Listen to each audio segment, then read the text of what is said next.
Welcome to the Legacy of Luxury, live here from the Solomon Brothers Studios. If you like this show, if you love this show, subscribe, follow us, spread the good word. We are trying to share the gospel of luxury and jewelry and all the fun things in life. I am with Mr. Jaron Solomon. Jaron, how you doing, bud?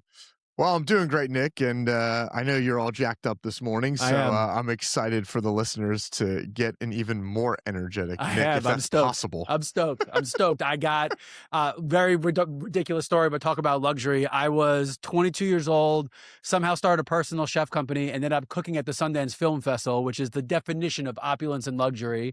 And in our process of cooking for this thing, these guys we were with played this song that I thought was lost in the ether. And this morning, a buddy of mine somehow found it in his email from 20 years ago, sent it to me, and it makes me so happy. I will not share the contents of that song. Please don't. Because we were on radio, but I'm all jacked up. And speaking of Sundance, and I don't want to make lofty comparisons, but my man, tell me about Centurion.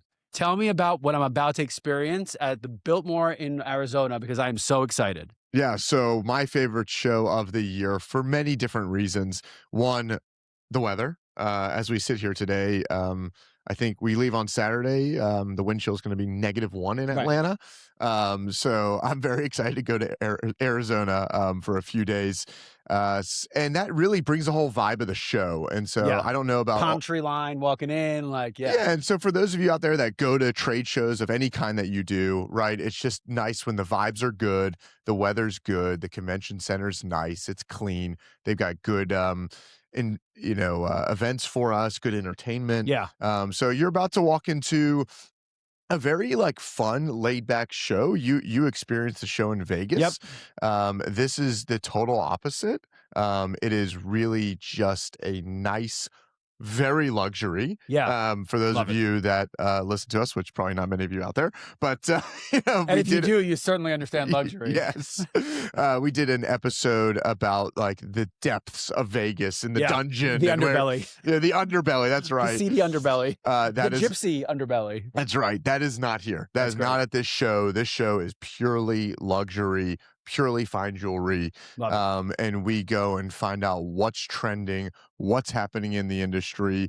And these are the trendsetters. And then everything else will trickle down, right? So for folks that, see stuff in silver or even common metals, but the actual styling, it's all going to come out of this show. Yeah. And I'm curious, because of $5,300 an ounce of gold we've hit, because of 130 in silver, these are not things that they could have pre-planned about. There's no way any of these brands have built into their repertoire to talk about these things, because they're planning this thing for months in advance. So how much of it, and it's probably a broader question about the industry, but how much of this is predisposed? How much of them is them thinking on the fly? How much of them is getting together and be like, what do we do as an industry about this? Or is this just they planned this stuff in October and we're seeing the aftermath of that? What a great question. And honestly, what a great differentiator between our business, what I call the independent jeweler business, versus the big box business like you would see in the malls and things like that. Yeah. Not knocking it. There's value everywhere. No, I'm saying the planning cycle, right? The planning, I can't imagine being a owner of a chain, or the CEO of a chain store, because you've got to plan that out 6 months in advance easily. So what are they doing? I have no idea. But to answer your question, what our vendors are going to be doing is they work with primarily independent jewelers like us, and they can move on the fly. So you've seen us interviewing the owners of these companies, and we're going to see them at the show, and they're friends of ours, right? And they listen, and they can move on a dime because they don't have programs that they're selling into K's and Zales or into mall chains and things of that where nature. you're just making your money on volume. You don't have to be that clever. It's just get yourself in there. It's high traffic. Who cares what the margins are? We're volume. We're playing that game. Absolutely. And you gotta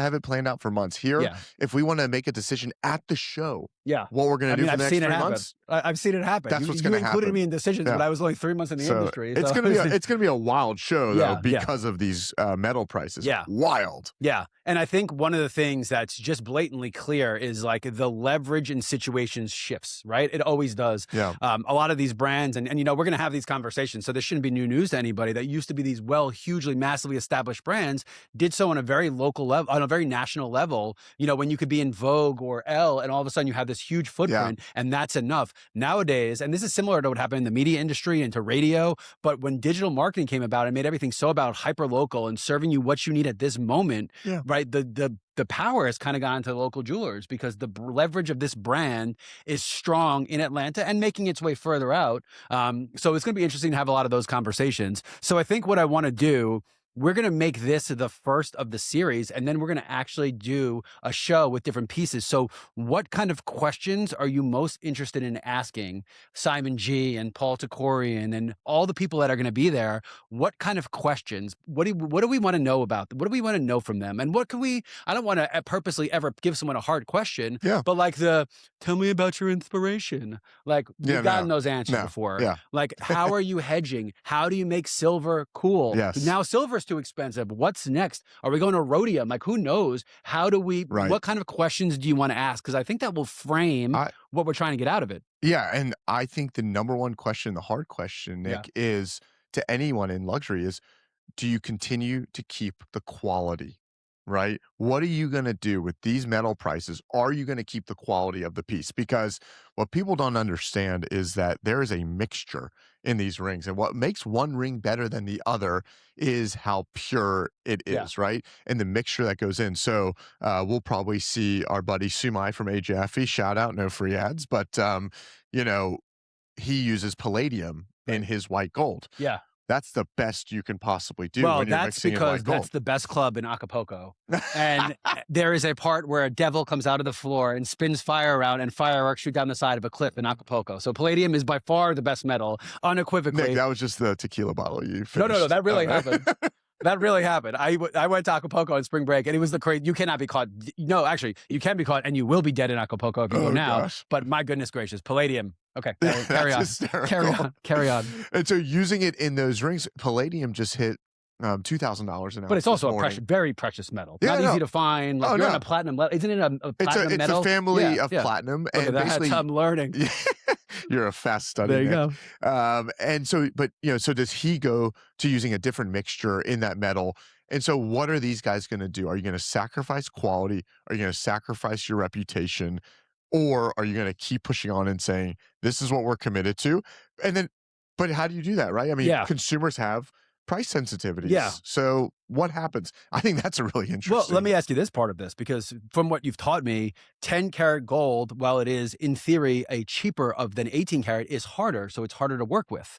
So can you just start working with palladium, or do you have to put into R&D to learn how to do it? And it works differently than platinum and the brittleness. So is it as easy as just swapping out a metal, or is the infrastructure required doesn't justify it because these gold prices might come down? I mean, these are answers I think would be very fun to ask. For sure. And, we don't have a ton of study on these lower carat weights because we haven't sold them for so long. Right. I have jewelers here that have been here for over 20 years, but they don't have the experience and knowledge base to tell me, hey, if you go to 10 karat, this is what's going to happen. Right. So I think it's going to be really fascinating, and that'll be the good questions to ask them. That's the tough question. Yeah. Is, hey, are you concerned about margin? Are you concerned about the consumer? Are you concerned about quality? Is it all of the above? And, can you even answer that? I mean, I can promise you right now, Cartier prices are not coming down because they will not sacrifice the quality. Right. I don't think. I mean, I'm assuming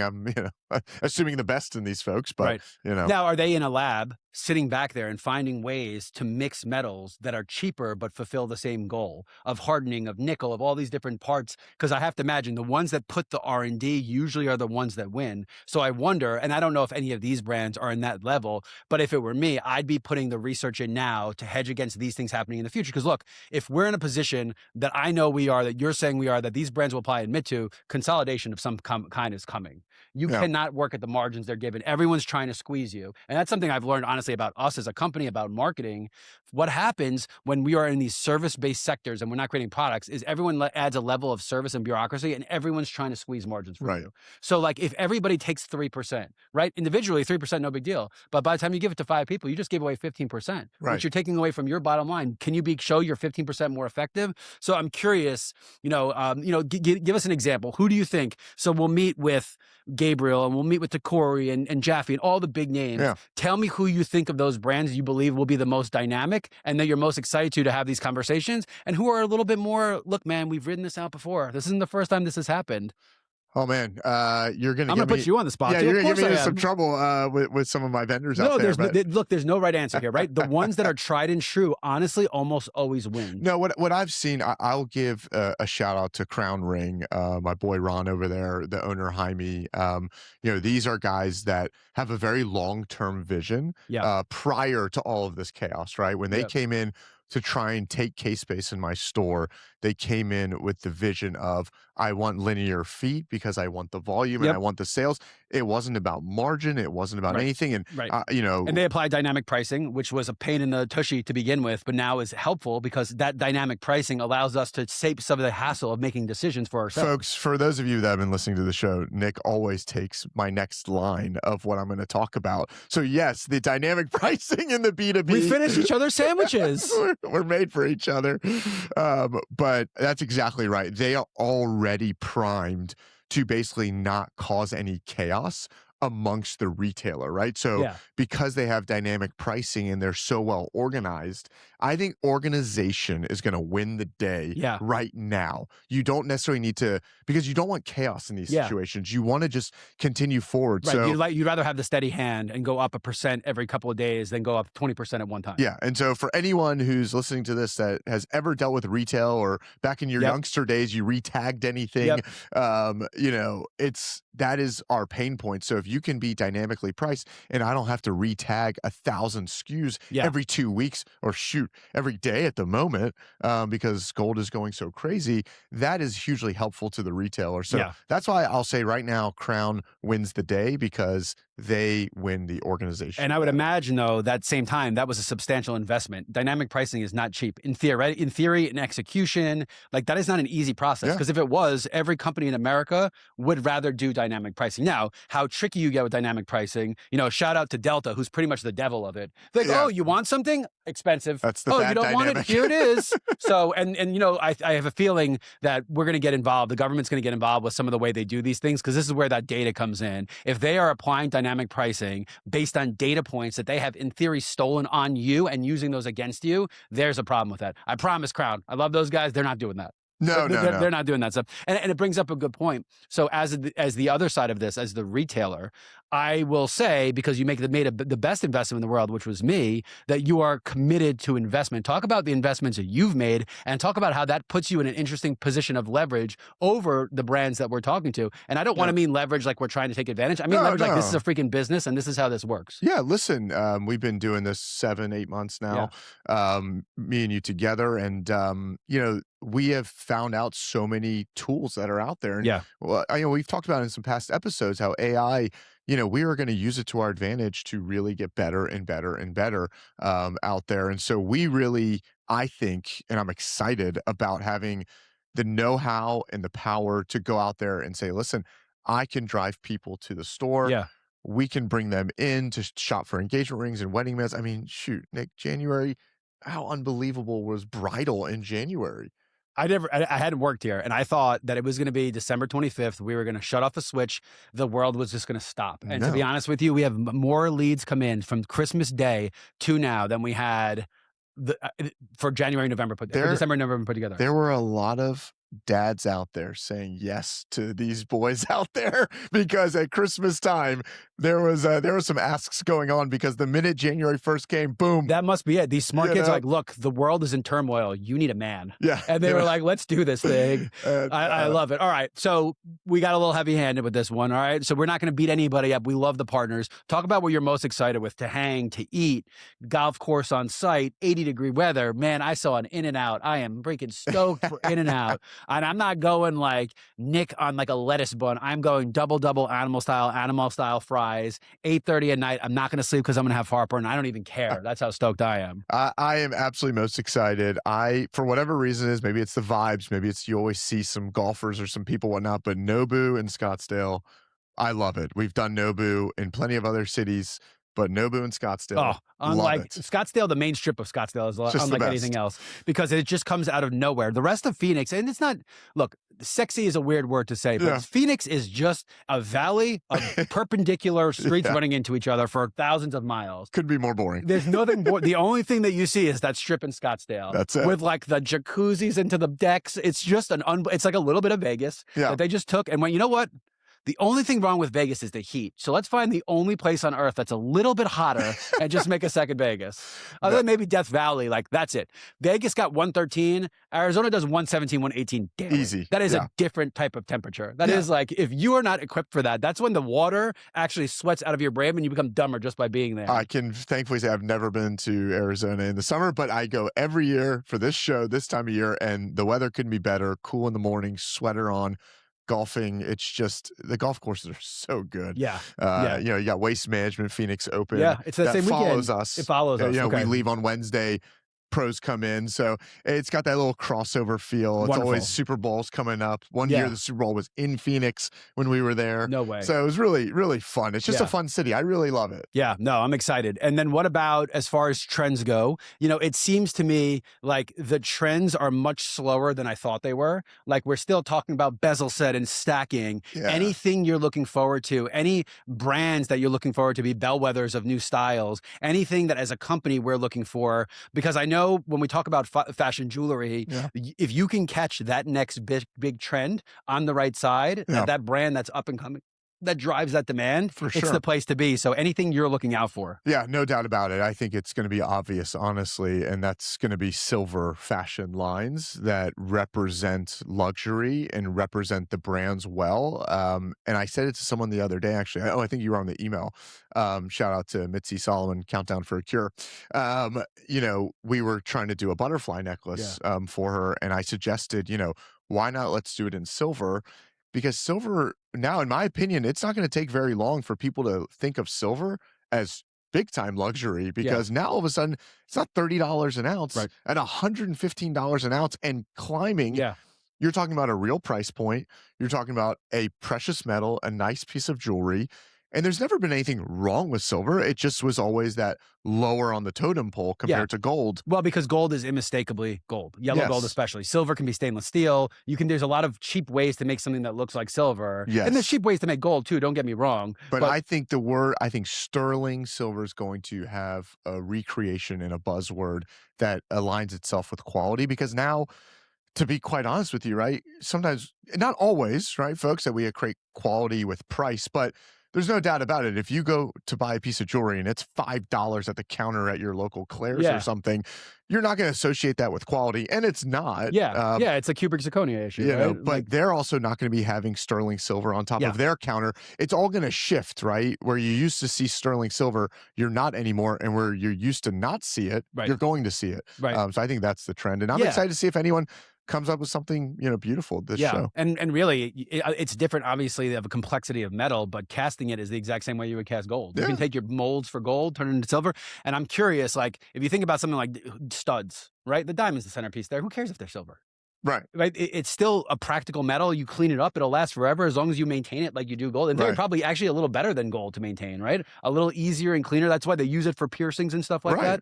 Yeah, there's and listen, who's going to get creative, right? Where you put the post becomes platinum, but the hook is, you know, the basket's silver. So I just think it's going to be really fascinating to see. So the talk of the town. I don't know if people find it interesting. Please comment on this, because I would love to know.